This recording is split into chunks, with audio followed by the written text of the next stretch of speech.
नमस्कार दोस्तों, स्वागत है आपका हमारे चैनल पर। आज हम आपके लिए लेकर आए हैं एक ऐसी दिव्य और अलौकिक कथा जिसे सुनने मात्र से ही मनुष्य के जीवन के सभी कष्ट, पाप और संकट पूरी तरह से नष्ट हो जाते हैं और घर में सुख, शांति, समृद्धि तथा अखंड सौभाग्य का वास होता है।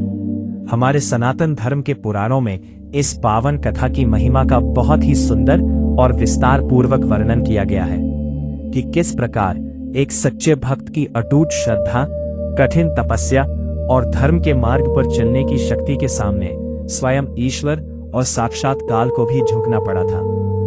यह परम पवित्र आख्यान न केवल हमारे मन को असीम शांति प्रदान करता है, बल्कि विपत्ति के समय में भी अपने कर्तव्य पथ पर अडिग रहने की एक बहुत बड़ी प्रेरणा देता है। जो भी श्रद्धालु इस मंगलकारी प्रसंग को पूरी श्रद्धा, शांत चित्त और सच्चे मन से शुरू से लेकर अंत तक सुनता है, उसके जीवन की समस्त अधूरी मनोकामनाएं बहुत शीघ्र पूर्ण हो जाती हैं और उसे दीर्घायु, उत्तम स्वास्थ्य तथा मानसिक क्लेशों से मुक्ति प्राप्त होती है।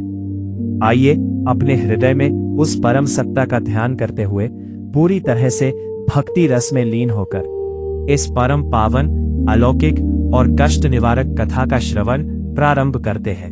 प्राचीन काल की इस परम पवित्र, अलौकिक और मंगलकारी कथा की शुरुआत साक्षात मत्स्य भगवान और आदि पुरुष मनु जी के पावन संवाद से होती है।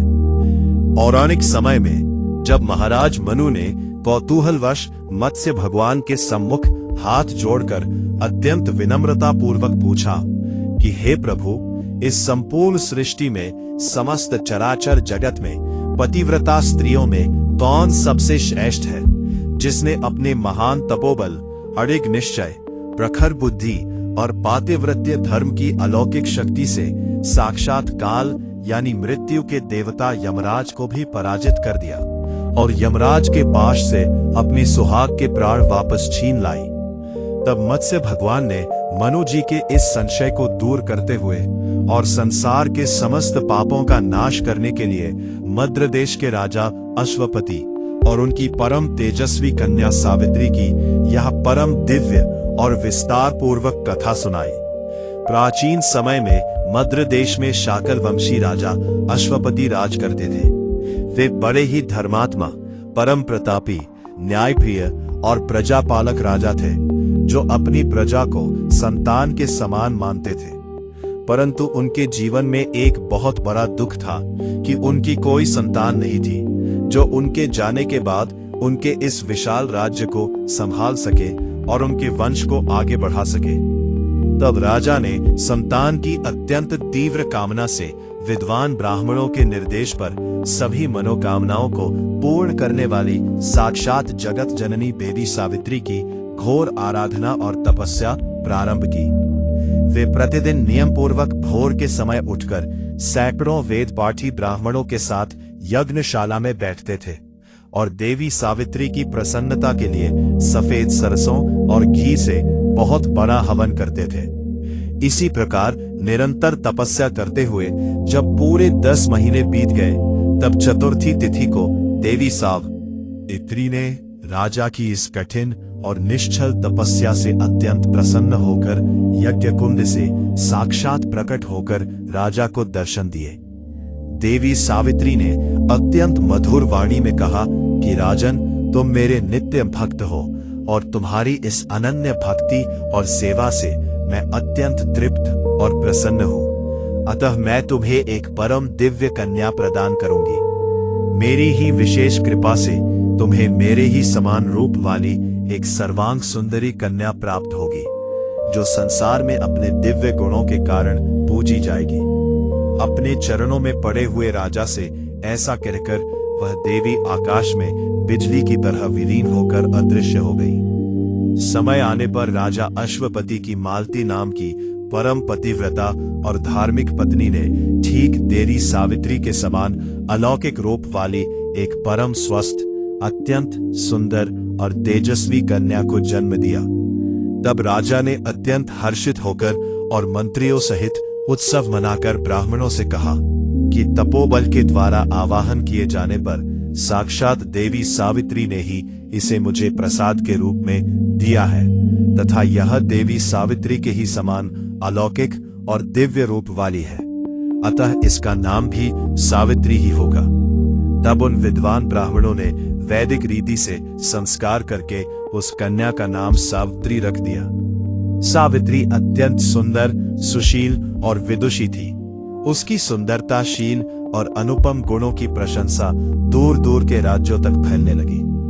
जैसे जैसे सावित्री आयु में बढ़ने लगी, वैसे वैसे उसका रूप और लावण्य भी और अधिक निखरने लगा। अब पिता राजा अश्वपति को उसके विवाह की तीव्र चिंता होने लगी, क्योंकि वे चाहते थे कि सावित्री के ही अनुरूप कोई सर्वगुण संपन्न, प्रतापी और संस्कारी वर मिले, किंतु सावित्री के समान तेजस्वी युवक मिलना अत्यंत कठिन था। अंत में सावित्री का मन बहलाने और उसके योग्य वर की खोज के उद्देश्य से अश्वपति ने उसे तीर्थ यात्रा के लिए भेज दिया। आज्ञा भी दी कि पुत्री, मैं तुम्हें अपने अनुरूप पति चुन लेने की पूर्ण स्वतंत्रता देता हूं। तुम स्वयं देश का भ्रमण करो और विचार करके अपना वर चुनो। तब सावित्री राजमहल के मंत्रियों और अंगरक्षकों के साथ सुंदर रथ पर बैठकर अनेक पवित्र तीर्थों, नदियों और घने वनों की यात्रा के लिए निकल पड़ी। रथ निरंतर आगे बढ़ता जा रहा था कि अचानक उन्हें वन के मध्य एक अत्यंत अलौकिक, शांत और रमणीय स्थान दिखाई दिया, जहां चारों तरफ सुंदर सुंदर वृक्ष थे, पक्षी चहक रहे थे और अद्भुत हरियाली छाई हुई थी। वहीं पर एक परम तेजस्वी युवक घोड़े के बच्चे के साथ खेल रहा था, जिसके सिर पर सुंदर जटा बनी हुई थी, जो वल्कल वस्त्र यानी पेड़ों की छाल पहने हुए था और जिसके मुख पर तपस्या का अद्भुत तेज चमक रहा था। सावित्री ने जब उस युवक को देखा तो उसका मन श्रद्धा और आत्मिक प्रेम से भर गया। उसने अपने मंत्री से कहा कि आज हमें यहीं पर विश्राम करना चाहिए। रथ जब ठहरा तो वह युवक उनका परिचय पाने के लिए अत्यंत आदरपूर्वक उनके पास आया, और जब उसे ज्ञात हुआ कि यह तो मद्र देश की राजकुमारी है, तो वह उन्हें बड़े सम्मान से अपने पिता के आश्रम में ले गया। उसने अपना परिचय देते हुए बताया कि मेरे माता पिता दोनों ही पूरी तरह दृष्टिहीन हैं। मेरे पिता द्युमत्सेन किसी समय साल्व देश के प्रतापी राजा थे, किंतु शत्रुओं द्वारा उनका राज्य छीन लिए जाने के कारण वे इस समय यहाँ इस वन में कुटिया बनाकर कठिन तपस्या कर रहे हैं, और मेरा नाम सत्यवान है।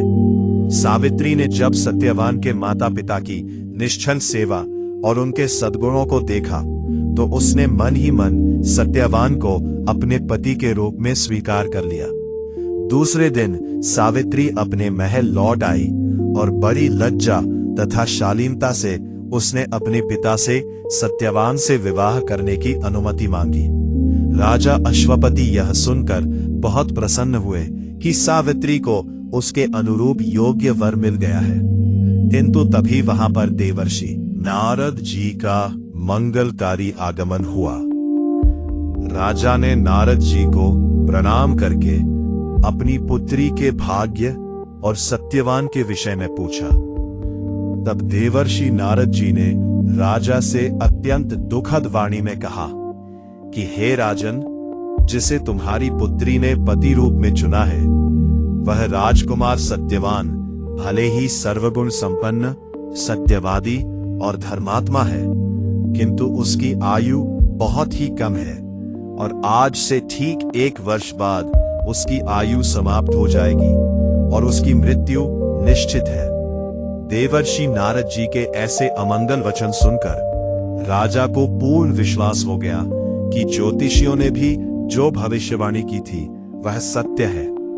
राजा के मन में गहरी चिंता उत्पन्न हो गई और उन्होंने सावित्री को बहुत समझाया कि पुत्री, ऐसा विवाह करना पूरे जीवन भर के लिए घोर दुख मोल लेना है। तुम अपना निर्णय बदल लो और किसी दीर्घायु वर का चुनाव करो। परंतु सावित्री अपने धर्म पर अडिग थी। उसने हाथ जोड़कर कहा कि पिताजी, कन्यादान केवल एक बार ही किया जाता है और मैंने अपने अंतःकरण से सत्यवान को चुन लिया है। अब अपनी बात से पीछे हटना आपके आदर्शों का अपमान होगा। अश्वपति सावित्री की ऐसी धर्मयुक्त बात सुनकर पूरी तरह निरुत्तर हो गए और उन्होंने अपनी कन्या सावित्री का विवाह द्युवत्सेन के पुत्र सत्यवान के साथ अत्यंत सादगी से वन में ही कर दिया। विवाह के पश्चात सावित्री राजमहल के सारे सुख त्याग कर वन की कुटिया में आ गई।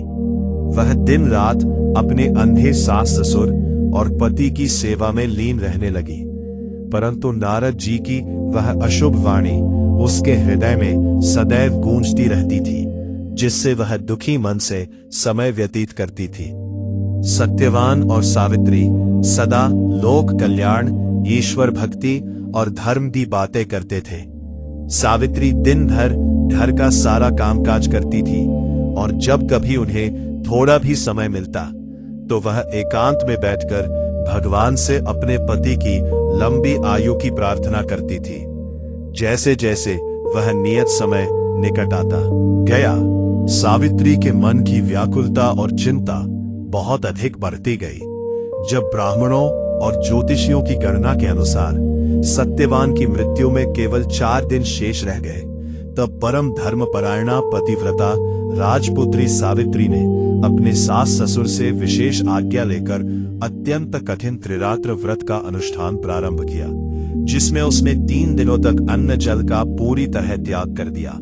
जब चौथा दिन आया तो सत्यवान हमेशा की तरह सूखी लकड़ियां, सुंदर पुष्प और कंदमूल फल लाने के लिए भयंकर जंगल की ओर प्रस्थान करने लगे।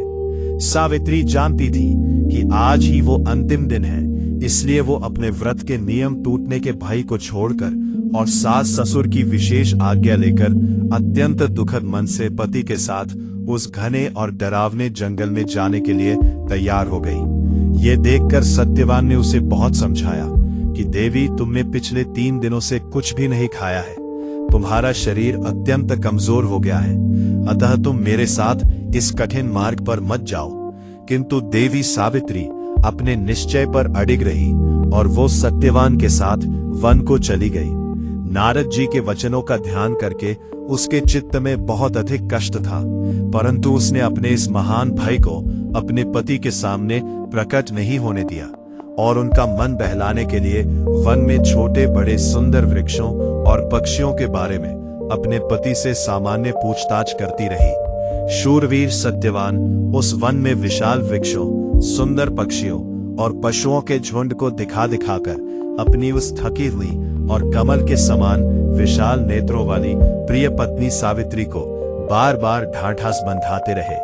सत्यवान ने कहा कि हे प्रिय, मैं अब बहुत से फलों को एकत्र कर चुका हूँ और तुमने भी सुंदर पुष्पों को चुन लिया है, किंतु अभी तक लकड़ियों का प्रबंध नहीं किया गया है, इसलिए अब मैं लकड़ियां एकत्र करूंगा।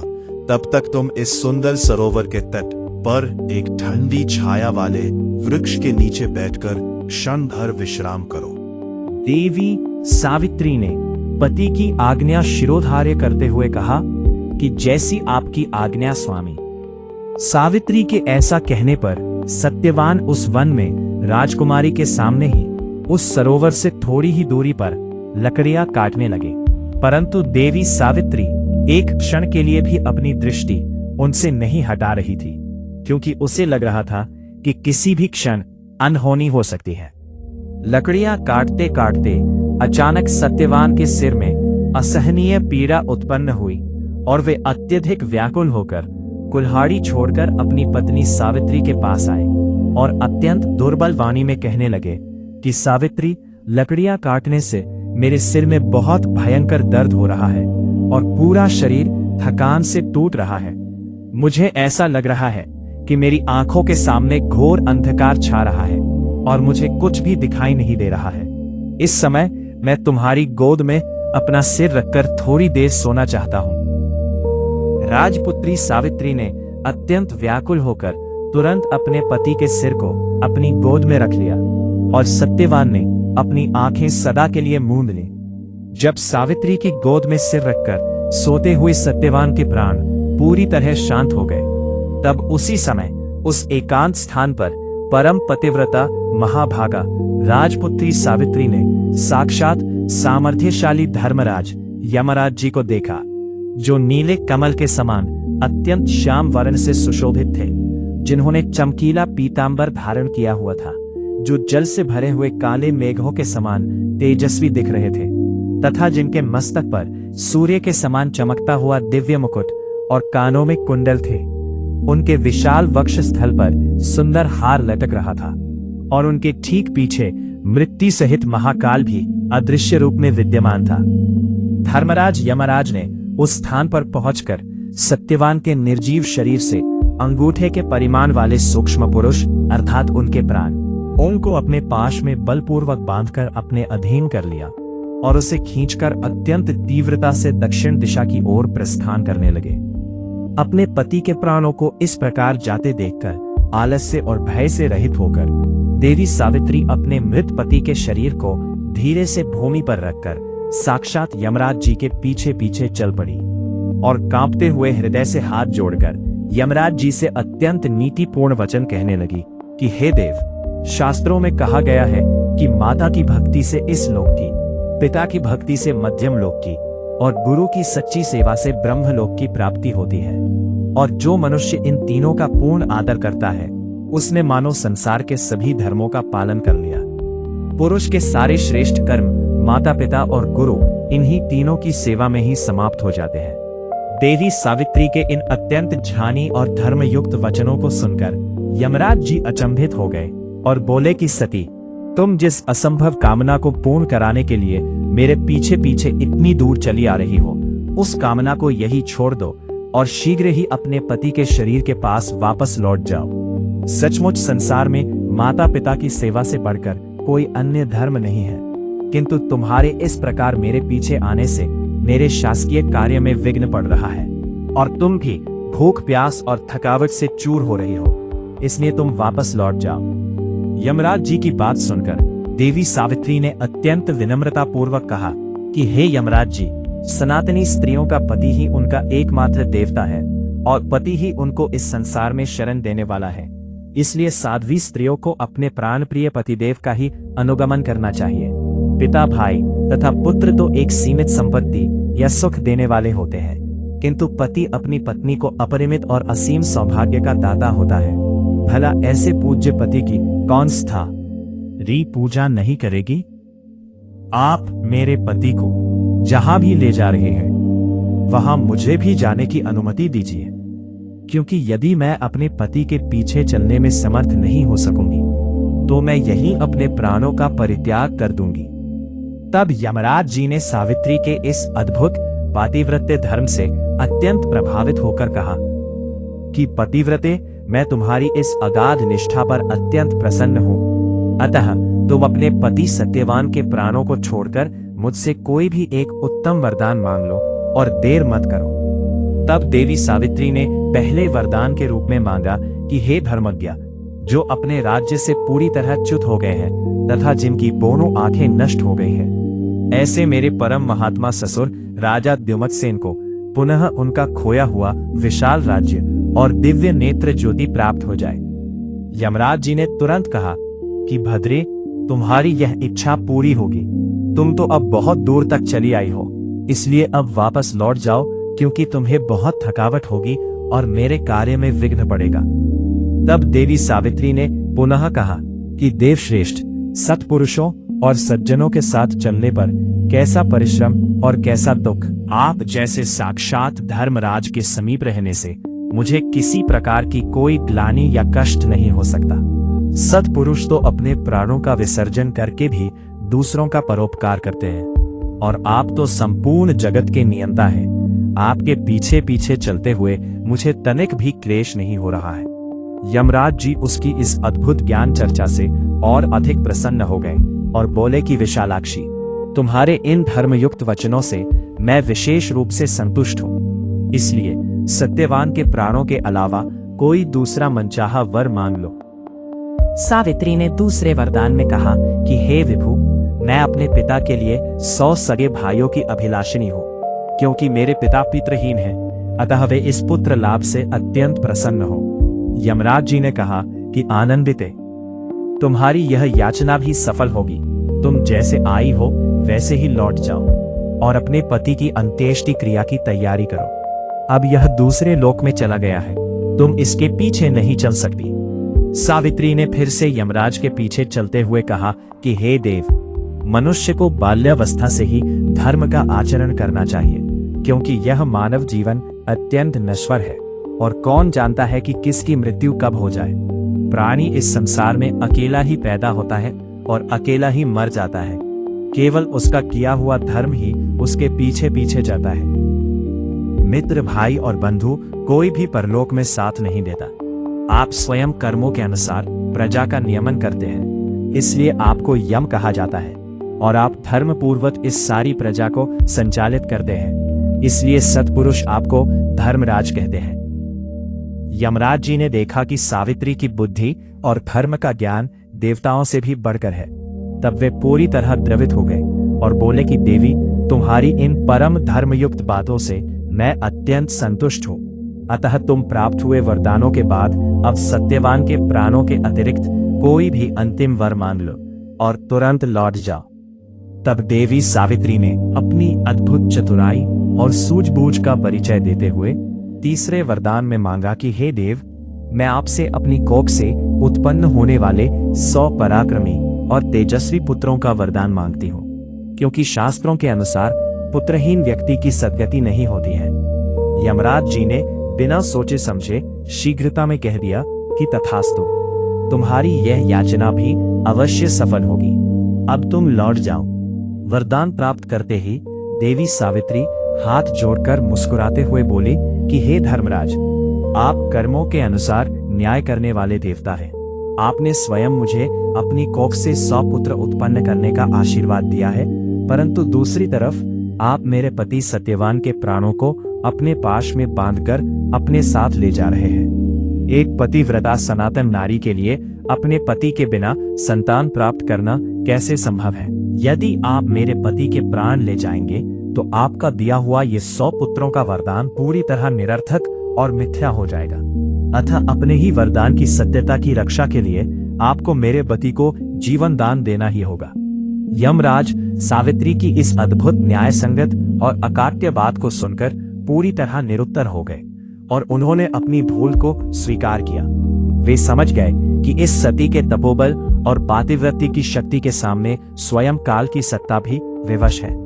यमराज जी ने अत्यंत प्रसन्न होकर तुरंत अपने पाश से सत्यवान के प्राणों को विमुक्त कर दिया और सावित्री से कहा कि हे कल्याणी, तुम्हारी इस अनुपम स्तुति, प्रखर बुद्धि और अखंड पति भक्ति से संतुष्ट होकर मैंने तुम्हारे पति इस सत्यवान को पूरी तरह बंधन मुक्त कर दिया है। अब तुम सफल मनोरथ होकर आनंद पूर्वक लौट जाओ। यह तुम्हारा पति सत्यवान तुम्हारे साथ 500 वर्षों तक जीवित रहकर उत्तम राज्य सुख का भोग करेगा और अंतकाल में उत्तम लोक को प्राप्त होगा। सत्यवान के संसर्ग से तुम्हारी कोख से 100 पराक्रमी पुत्र उत्पन्न होंगे जो क्षत्रिय राजा बनेंगे और दीर्घ काल तक जीवित रहकर तुम्हारे नाम को संसार में अमर करेंगे। इसके साथ ही तुम्हारे पिता को भी 100 पुत्र प्राप्त होंगे। जो कोई भी मनुष्य प्रातः काल उठकर तुम्हारी और मेरी इस ज्ञान चर्चा और स्तोत्र का पाठ करेगा, उसकी भी आयु दीर्घ होगी और उसे सभी सुखों की प्राप्ति होगी। इतनी कल्याणकारी बातें कहकर ऐश्वर्यशाली महात्मा यमराज उस राजपुत्र सत्यवान को छोड़कर काल तथा मृत्यु के साथ वहीं पर अंतर्ध्यान हो गए। इसके बाद पतिव्रता सुंदरी देवी सावित्री उसी मार्ग से वापस लौटकर उसी स्थान पर आई जहां वट वृक्ष के नीचे उसके पति सत्यवान का मृत शरीर पड़ा हुआ था। सावित्री अत्यंत आदर से अपने पति के निकट गई और उनके सिर को पुनः अपनी गोद में रखकर पहले की तरह बैठ गई। उस समय सूर्यदेव अस्ताचल की ओर जा रहे थे। तभी धर्मराज के पाश से मुक्त हुए सत्यवान के शरीर में चेत ना लौट आई। उन्होंने धीरे धीरे अपनी आंखें खोली और गहरी अंगड़ाई लेते हुए उठकर बैठ गए। प्राणों के लौट आने पर उन्होंने अत्यंत आश्चर्य से सावित्री से कहा कि हे प्रिय, वह श्याम वर्ण का परम तेजस्वी पुरुष कहाँ चला गया जो मुझे अत्यंत बलपूर्वक खींचकर ले जा रहा था? मैं नहीं जानता कि वह कौन थे, इस वन में सोते हुए मेरा तो पूरा दिन बीत गया, और तुम भी उपवास के कारण अत्यंत थकी हुई और दुखी दिखाई दे रही हो। मुझ जैसे अभागे के कारण आज मेरे वृद्ध माता पिता को भी आश्रम में घोर दुख भोगना पड़ा होगा। मैं तुरंत उन्हें देखना चाहता हूँ। चलो जल्दी चलो। देवी सावित्री ने अपने पति को सांत्वना देते हुए कहा कि स्वामी, सूर्य पूरी तरह अस्त हो चुका है और चारों ओर अंधकार छा गया है। अतः यदि आपकी इच्छा हो तो हम तुरंत आश्रम की ओर लौट चले। मैं मार्ग में आपको वह सब वृत्तांत विस्तार से बतलाऊंगी जो यहाँ घटित हुआ है। सावित्री पति को सहारा देकर उनके साथ घने वन के मार्ग से होती हुई अपने सास ससुर के आश्रम में आ पहुंची। उधर यमराज जी के पहले वरदान के प्रभाव से राजा द्युमत्सेन और उनकी पत्नी को उनके दिव्य नेत्रों की ज्योति पूरी तरह प्राप्त हो चुकी थी, और वे अपने प्रिय पुत्र और पुत्रवधू के वन से न लौटने के कारण अत्यंत व्याकुल होकर विलाप कर रहे थे। आश्रम के अन्य तपस्वी ऋषि उन्हें धैर्य बंधा रहे थे कि तभी उन्होंने सत्यवान और सावित्री को आते देखा। सुंदरी सावित्री ने सत्यवान के साथ जाकर अपने सास ससुर के चरणों में अत्यंत श्रद्धा से प्रणाम किया। पिता ने हर्ष के आंसुओं के साथ अपने प्रिय पुत्र को गले से लगा लिया। तब सत्यवान ने वहां उपस्थित सभी तपस्वी ऋषियों का अभिवादन किया, और सावित्री ने ऋषियों के सम्मुख वन में घटित हुई साक्षात यमराज से संवाद की पूरी अलौकिक घटना का विस्तार से वर्णन किया, जिसे सुनकर सभी ऋषि दंग रह गए और उन्होंने सावित्री के सतीत्व की भूरी भूरी प्रशंसा की। सावित्री ने उसी रात्रि को ऋषियों के आशीर्वाद से अपने 3 दिनों के कठिन व्रत का पारण करके उसे समाप्त किया। अभी रात्रि का तीसरा पहर ही बीत रहा था कि साल्व देश की चतुरंगनी सेना, चतुर मंत्री और समस्त प्रजा ढोल नगाड़े तुरही आदि बाजे बजाते हुए राजा द्युमत्सेन के आश्रम में आ पहुंची। उन्होंने अत्यंत हर्षपूर्वक राजा को साष्टांग प्रणाम किया और यह शुभ सूचना दी कि राजन, जिस दुष्ट राजा ने आपके अंधे होने का लाभ उठाकर आपका राज्य हठात छीन लिया था, उसे आपके न्यायप्रिय मंत्रियों ने युद्ध में मार गिराया है, और अब समस्त प्रजा और नगर आपके आगमन की प्रतीक्षा कर रहा है। अतः आप पुनः चलकर अपना राजकाज संभालें। यह उत्तम सूचना सुनकर राजा द्युमत्सेन अपनी सेना और मंत्रियों के साथ अपने नगर वापस गए, और परमात्मा धर्मराज जी के वरदान की कृपा से उन्होंने अपना संपूर्ण वैभवशाली राज्य पुनः प्राप्त कर लिया। सावित्री के पिता राजा अश्वपति को भी 100 पुत्रों की प्राप्ति हुई, जिससे उनका वंश अमर हुआ। इस प्रकार साध्वी पतिव्रता सुंदरी राजकुमारी सावित्री ने अपनी तीक्ष्ण बुद्धि, अगाध ज्ञान और पातिव्रत्य धर्म के बल पर मृत्यु के पाश में बंधे हुए अपने पति के प्राणों को न केवल मुक्त कराया, बल्कि अपने मायके और ससुराल दोनों ही कुलों का पूरी तरह उद्धार कर दिया और उन्हें असीम सुख और ऐश्वर्य प्रदान किया। इस पावन चरित्र के कारण ही चराचर जगत में सुहागिन स्त्रियां देवताओं के समान पूजी जाती हैं, क्योंकि सती स्त्रियों के मुख से निकले हुए वचन इस संसार में कभी भी मिथ्या नहीं होते हैं। जो कोई भी मनुष्य सावित्री और सत्यवान के इस परम उत्तम और दिव्य आख्यान को नित्य श्रद्धापूर्वक पढ़ता है या सुनता है, वो अपने जीवन के सभी कार्यों में पूर्ण सफलता प्राप्त करता है। उसे दीर्घायु, उत्तम स्वास्थ्य और ऐश्वर्य की प्राप्ति होती है, और यमराज की कृपा से उसका नष्ट हुआ धन और वैभव उसे पुनः प्राप्त हो जाता है। सुहागिन स्त्रियां अपने अखंड सौभाग्य की रक्षा के लिए ही इस पावन कथा का श्रवण करती हैं। इति वट सावित्री व्रत कथा संपूर्णम। तो दोस्तों, ये थी आज की परम पवित्र और मंगलकारी कथा। उम्मीद है कि इस अलौकिक प्रसंग से आपको अपने जीवन में धर्म के मार्ग पर चलने की एक नई प्रेरणा और असीम मानसिक शांति मिली होगी। अगर आपको आज की यह प्रस्तुति पसंद आई हो और आप आगे भी ऐसी ही दिव्य कथाएं, पौराणिक प्रसंग और ज्ञानवर्धक जानकारियां लगातार सुनते रहना चाहते हैं, तो इस वीडियो को एक छोटा सा लाइक जरूर करें और अपने परिवार तथा प्रियजनों के साथ इसे शेयर करना बिल्कुल न भूलें, क्योंकि ज्ञान और धर्म को बांटना ही सबसे बड़ा पुण्य है। हमारे इस सफर का हिस्सा बनने के लिए और हमसे जुड़े रहने के लिए चैनल को अभी सब्सक्राइब करें और नीचे दिए गए बेल आइकन, घंटी के बटन को जरूर दबाएं, ताकि हमारी हर नई वीडियो की सूचना आपको सबसे पहले मिल सके। आपके मन में आज की इस कथा को लेकर क्या विचार है, हमें नीचे कमेंट बॉक्स में लिखकर जरूर बताइएगा। ईश्वर से यही प्रार्थना है कि वे आप पर और आपके पूरे परिवार पर अपनी असीम कृपा हमेशा बनाए रखे। आपके घर में सुख समृद्धि का वास हो और आपके सभी संकट दूर हो। अपना बहुमूल्य समय देने के लिए आपका बहुत बहुत धन्यवाद। मिलते हैं अगली वीडियो में एक और नई पावन कथा के साथ। प्रेम से बोलिए राधे राधे।